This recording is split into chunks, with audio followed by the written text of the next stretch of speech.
Welcome back to Business Line. Prasad Nalam and Rajiv Lula continue last week's conversation about direct investments.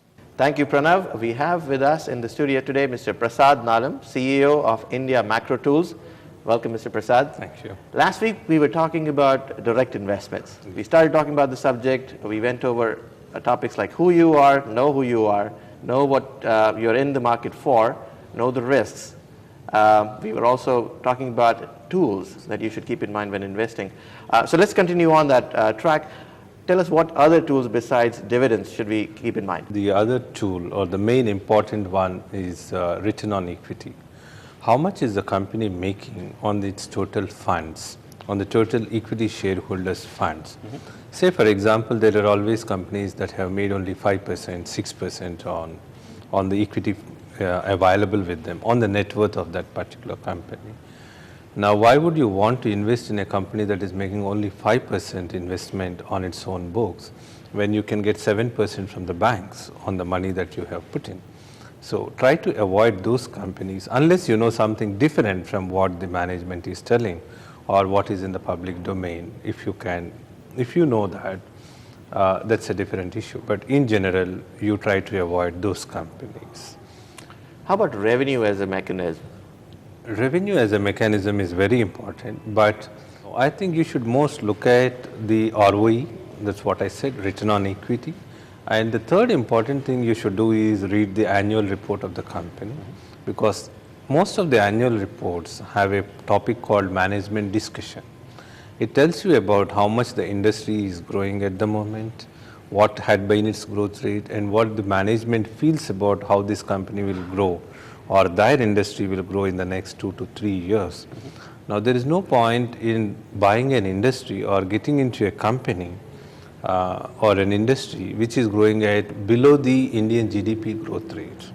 If your Indian GDP is 6% on real terms and 11% to 12% on nominal terms, it's better for us to get into an industry which is growing almost at the same pace, if not higher. So, well, the Indian economy, as you rightly pointed out, could be growing at a real growth rate, and the nominal growth rate is what the companies are reporting their results at. Yes. So then we should be looking at about at least 11% growth? Yes, that's what it should be. Actually, you have to just, for a back of the envelope, you have to just add the inflation to the real GDP growth and just see whether the particular industry and sector has that kind of a growth rate. India is an economy where we do not need to worry more about getting fixed returns. We have to invest in companies that have growth potential. You will get that insight from the company's annual reports.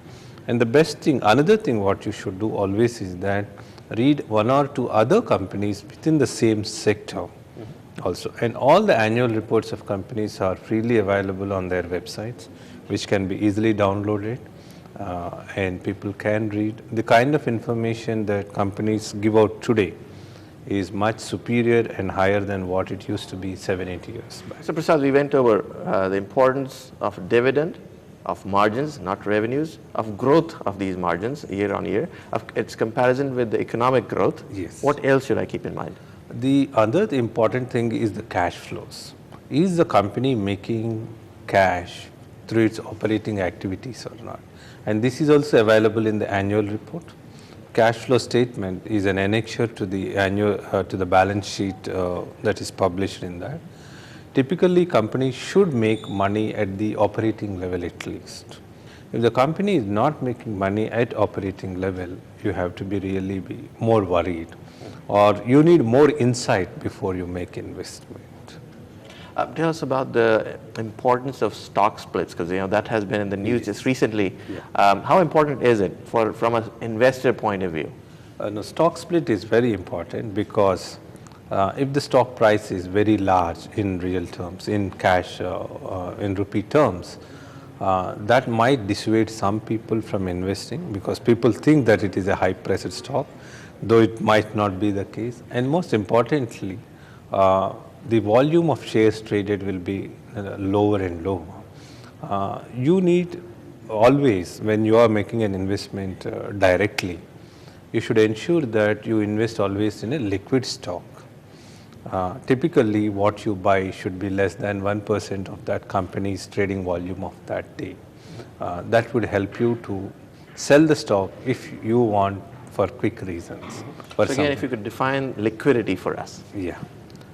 Liquidity in the sense, you should be able to sell this stock with limited impact cost. Now I'll explain you impact cost.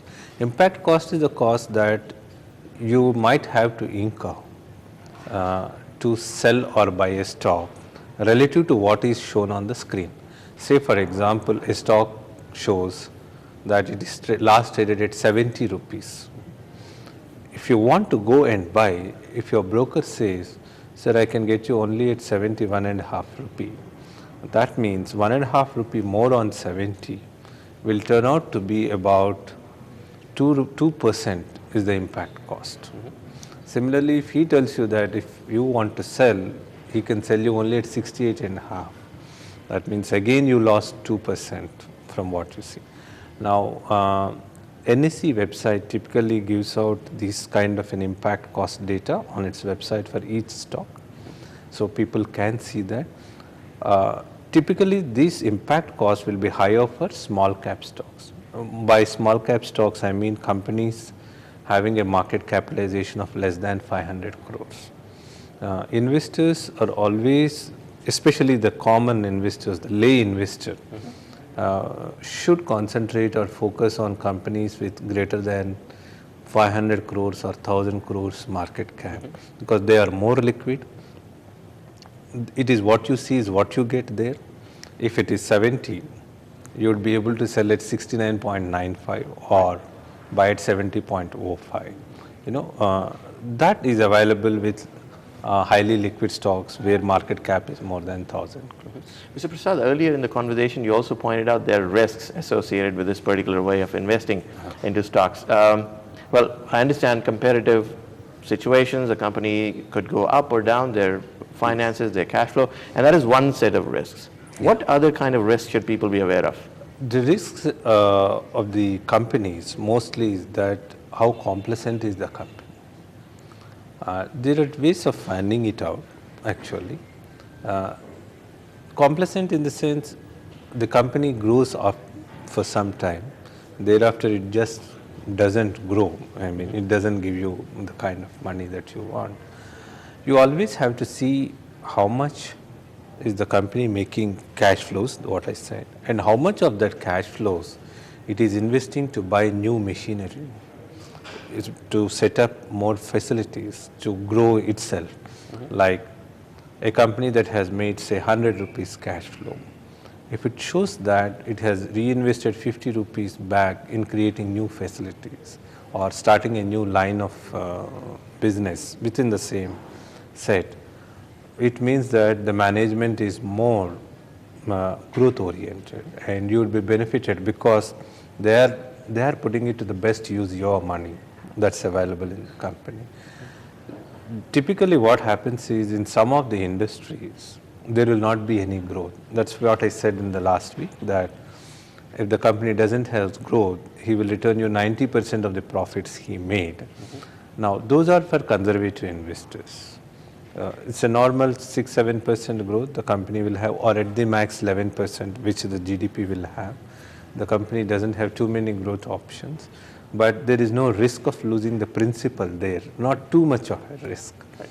But here, when you are buying a growth company, the company's plans may go wrong, so you have that risk coming in here. Mr. Prasad, thank you for being with us in the studio today. Thank you. Pranav, back to you. Thanks, Rajiv.